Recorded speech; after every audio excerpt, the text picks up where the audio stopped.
Thank you for coming back to the Taiwan Outlook. I'm your host, Wu Ruiguo. In this segment, we will continue our conversation with Dr. Chou, a former health minister in Taiwan and also currently a member of the Legislator Yuan. Dr. Chou, yes. We know that you're now currently a member of the DPP caucus in the Legislator Yuan, and also you were one time a health minister. So you know the government functions from both ends of the legislative branch as well as the executive branch. Yes. And what are, in your year in the Legislative Yuan, what are some of the major legislations that you have been pushing for, especially in the area of public health? Okay, because we just talking about the World Health Organization. Yes. And I'm now a member in the defense and foreign affairs. Yes, defense and foreign affairs. Subcommittee. Yes. So that I put some effort in improving the international level of Taiwan, such as going to the World Health Organization or join United Nations. Yes. Yeah, that I'm also interested in this. And for the public health part, I am interested and I focus on some kind of regulations to improve the situation of our government to taking care of the health. Taking as an example, I have the successful to proceed a regulation about the vaccination. Vaccination. Yes. This vaccination is try to give free vaccination for the very younger people because the budget problem that we have not enough money. So that now more than 85% young mother, they must pay some money to give a shot of vaccines to their children. Yes. And they must spray about in the total maybe 20,000 Taiwan dollars. So that is a big money for usually younger mother. So that some give one, this we call self-payment vaccine. Some get 2 vaccines, some get 3 vaccines, depending on how rich you are. I think it's just not fair. Because this is more expensive. If you buy in a large amount, it's much cheaper. So that I propose a regulation asking our government, once our specialists say that this is important and this is cost effectiveness, then you must start the vaccine next year. Then this is the kind of investment in health. Not only spend money, because we know that $1 using in vaccination, you can save $7 to $20. So that is very good cost effectiveness. But unfortunately, we are now delayed about 5 different vaccines. Delayed then not only United States, even some kind of developing country, they start already, but we still delay. We still asking younger mother to pay by themselves. So this one. The second one is that taking just another example. This morning I just opened a kind of conference to discuss about the hemolysis. You know that when we get the renal failure, we must do hemolysis or peritoneal dialysis. But very interesting that in Hong Kong, that 80% of people receive peritoneal dialysis. But here in Taiwan, only 8%. Only 8% receive peritoneal dialysis. 92% receive hemodialysis. This is very strange. Why we are renal failure is different. Because there's some kind of reason. But because the price for peritoneal dialysis is cheaper than hemodialysis, and the life quality is better. So I asked the Department of Health to compare about the quality of this peritoneal dialysis and hemodialysis. Yes. And they said they're almost the same. And I said that we need the local data. So I asked them to do some kind of study. So I will propose this kind of regulation or suggestion to try to make a kind of suggestion that how many percent you will achieve in how many years. Okay. In Canada, they set a kind of 30% peritoneal dilatation aim. So they want to go to this to increase that proportion of peritoneal dilatation. Okay. Not to 80% like Hong Kong. Hong Kong is make a policy. You call that peritoneal dilatation first, then consider others. Now, this is a kind of good quality of life and the same quality of health care and also cheaper. So that's I will propose this to make a kind of three-win. Win-win-win.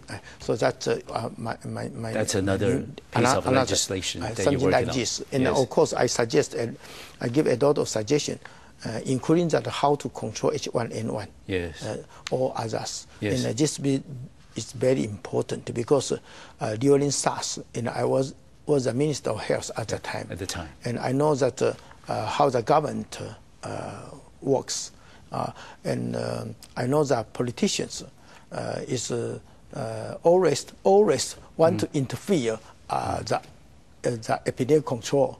But they know nothing. They know only politics. So that I give them try to help the government, help the Ministry of Health to avoid politics. The politics. And I will give them some kind of really infectious disease control suggestion.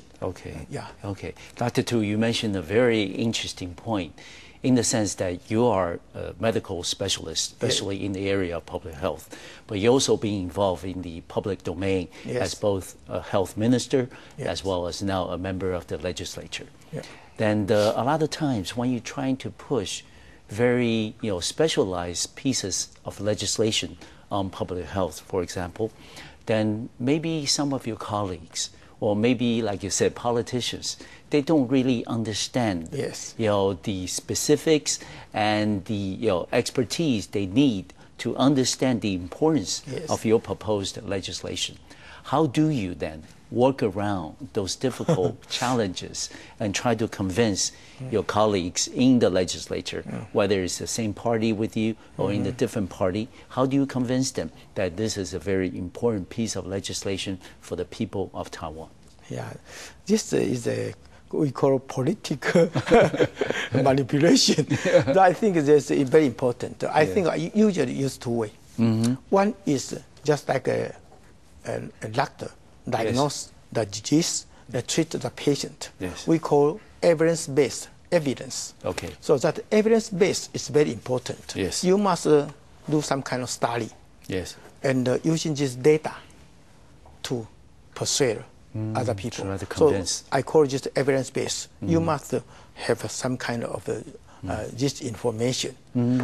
The second part is a political way that I will like other legislator to join, to sign the same legislation. And even I will be happy if they want to copy they proposed by themselves. But actually, I said that about the vaccine for the younger mothers. For the young mothers, then that Kuomintang came to the legislators.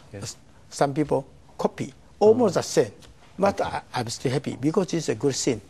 So that I proposed that we can discuss together, and I also thank them because they support this idea.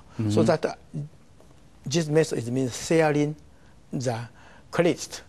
So I would like to share the credit with the Kuomintang KMT's legislator because this is a good thing. Not necessary. Only give me credit. I think this is a good way. A good thing is to share with other people. So that I using this method, they will also support. Yes. I think a lot of people who are watching our program will agree with you, Dr. Chou, that public health is something above partisan interest. Of course. Because it doesn't just affect people in one political party, it doesn't affect the other. And you just gave you the example that you had collaboration with your KMT colleagues in the legislature, that you more than happy and more than willing to share the credits with them. And based on that experience, then Dr. Chou, what do you think that in the future, that inter-party cooperation in the legislature or in our politics in general, is that something that you would like to work, towards? Is it something that you think is possible, likely, as Taiwan's democracy becomes more mature and stabilized? Yeah, I think this is important, especially for the public health part. Yes. Because public health is dealing with the health problem, this is beyond the border, and this is beyond the party. Yes. So I think that we can cooperate with this kind of issues. Yes. And for some local issue, I think Kuomintang will be happy to cooperate with your our party. DPP party, Yes.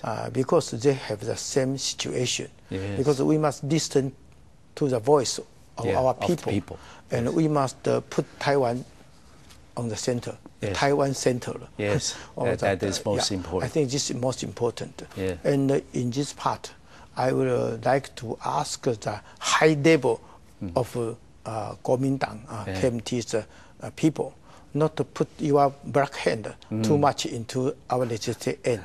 Because for our legislator, we must listen to the people, not listen to the government part. Because we are supervisor, or we must critics sides the government part. Interest of the people. That's right. That's very important. So not to put your hand in too much. Because when the politicians on the higher level, they usually think only political way. But for the legislator, they must think of the people way first. And, in a more specific way, not only political viewpoint. So I think that we can cooperate in many parts, especially for the interest of Taiwan. Yes. And Dr. Chou is going to be thinking a lot about people's interest as he enters a new challenge in his career. And what that challenge is, we'll tell you about it after we come back after 3 minutes.